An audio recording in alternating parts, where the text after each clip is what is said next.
ಯಾರಾದರೂ Toyota Fortuner ಹುಡುಕ್ತಾ ಇದ್ರೆ ಈ ಗಾಡಿ ಸೇಲ್ಗಿದೆ ನೋಡಿ. 38,000 ಕಿಲೋಮೀಟರ್ ಅಷ್ಟೇ ಡ್ರಿವನ್ ಆಗಿರ್ತಕ್ಕಂಥ 4x2 ಡೀಸೆಲ್ ಮ್ಯಾನ್ಯುವಲ್ ವೆಹಿಕಲ್ ಸೇಲ್ಗಿದೆ. ಸಿಂಗಲ್ ಓನರ್, ಜಸ್ಟ್ 38,000 ಕಿಲೋಮೀಟರ್ ಅಷ್ಟೇ ಓಡಿದೆ. ಟೊಯೋಟಾ ಹಿಸ್ಟ್ರಿ ಕೂಡ ಸಿಕ್ಬಿಡುತ್ತೆ ನಿಮಗೆ ಟೊಯೋಟಾ ಶೋರೂಮಲ್ಲಿ. ಪ್ರೊಜೆಕ್ಟರ್ ಹೆಡ್ಲ್ಯಾಂಪ್ಸ್ ಎಲ್ಲ ಬಂದ್ಬಿಡುತ್ತೆ ನೋಡ್ಬೋದು ನಿಮಗೆ. ಇದು ಕಸ್ಟಮರ್ ಹೊಸದಾಗಿ ಹಾಕಿಸ್ಕೊಂಡಿದ್ದಾರೆ, ಬ್ರ್ಯಾಂಡ್ ನ್ಯೂ ಅಂತಲೇ ಹೇಳ್ಬೋದು. ನಿಮಗೆ ಒಂದು ಸಿಂಗಲ್ ಸ್ಕ್ರಾಚ್ ಆಗಲಿ, ಡೆಂಟ್ಸ್ ಆಗಲಿ, ಆಕ್ಸಿಡೆಂಟ್ ಹಿಸ್ಟ್ರಿ ಆಗಿ ಏನೂ ಇಲ್ಲ. Brand new tyre profile, mag wheel ಎಲ್ಲ ಬಂದ್ಬಿಡುತ್ತೆ ನಿಮಗೆ. ನೋಡ್ಬೋದು ಪೈಂಟ್ ಎಲ್ಲ ಶೋರೂಮಿಂದ ಏನು ಬಂದಿದೆ ಅದೇ ಪೈಂಟಲ್ಲಿ ಮೇಂಟೈನ್ ಆಗಿದೆ ಅಂತಲೇ ಹೇಳ್ಬೋದು.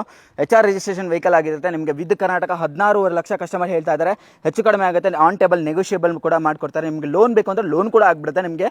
ನನ್ನ ಕಾಂಟ್ಯಾಕ್ಟ್ ಮಾಡಿದ್ರೆ ನಿಮಗೆ ಲೋನ್ ಕೂಡ ಮಾಡಿಸ್ಕೊಡ್ತೀನಿ. ಈ ಗಾಡಿಗೆ 38,000 ಅಷ್ಟೇ ಓಡಿದೆ ಈ ಗಾಡಿ. ನೋಡ್ಬೋದು dual air bag, manual transmission, system ಎಲ್ಲ ಇದೆ ನೋಡ್ಬೋದು. ಬ್ರ್ಯಾಂಡ್ ನ್ಯೂ ಲೆದರ್ ಸೀಟ್ಸು, ಎಲ್ಲೂ ಕೂಡ ವೆರೆಂಟೇರ್ ಆಗಿಲ್ಲ, ಎಲ್ಲೂ ಕೂಡ ಹರಿದಿಲ್ಲ, ಏನಿಲ್ಲ, ಕ್ಲೀನ್ ಕಂಡೀಷನಲ್ಲಿ ಮೇಂಟೈನ್ ಆಗಿದೆ ಅಂತಲೇ ಹೇಳ್ಬೋದು. ಪವರ್ ವಿಂಡೋ ಎಲ್ಲ ನಾರ್ಮಲ್ ಆಗಿ ಬಂದುಬಿಡುತ್ತೆ ನಿಮಗೆ ಓಡೋಮೀಟರ್ ಕೂಡ ತೋರಿಸ್ಬಿಡ್ತೀನಿ ನೋಡ್ಬೋದು.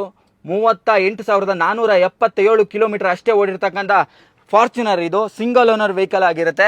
ನಿಮಗೆ ಸರ್ವಿಸ್ ಹಿಸ್ಟ್ರಿ ಸಮೇತ ನಾವು ಕೊಡ್ತೀವಿ. ಟೊಯೋಟಾ ಶೋರೂಮಲ್ಲಿ ಪ್ರತಿ 8,000 ಒಂದ್ಸಲಿ ಈ ಗಾಡಿ ಸರ್ವಿಸ್ ಆಗಿದೆ ನಿಮಗೆ. 16.5 ಲಕ್ಷ ಆನ್ ಟೇಬಲ್, ಸ್ವಲ್ಪ ಹೆಚ್ಚು ಕಡಿಮೆ ಆಗುತ್ತೆ. ಸಿಂಗಲ್ ಓನರ್ 38,000 ಕಿಲೋಮೀಟರ್ ಓಡಿರ್ತಕ್ಕಂಥ ಫಾರ್ಚುನರ್ ಇದಾಗಿರುತ್ತೆ.